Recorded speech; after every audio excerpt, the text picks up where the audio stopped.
ने मला काँग्रेसच्या नेतृत्वाच्या वक्तव्यावर एवढीच प्रतिक्रिया द्यायची की हास्यास्पद आहे.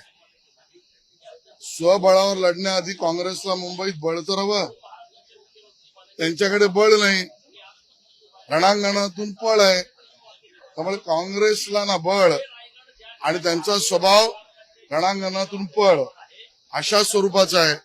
त्यामुळे त्यांच्या वाक्यावर मी हास्यास्पद असं उत्तर देईन.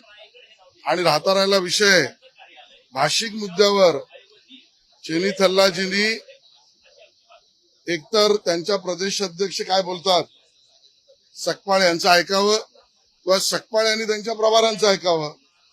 काँग्रेसची भूमिका ही बोटचेपीपणाची आहे.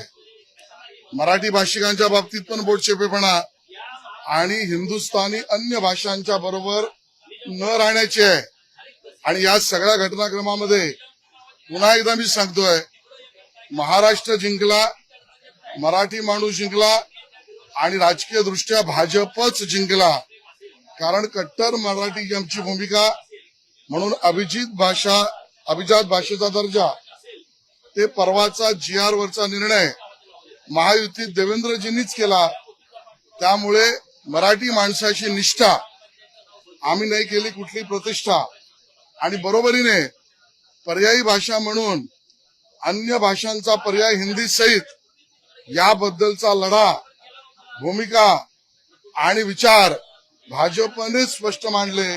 त्यामुळे हिंदुस्थानी भाषांचे समर्थक, मराठीचे कट्टर आणि हिंदुस्थानी भाषाचे समर्थक ही भूमिका भाजपचीच आणि म्हणून आमचाच राजकीय विजय झाला हे माझं म्हणणं आहे.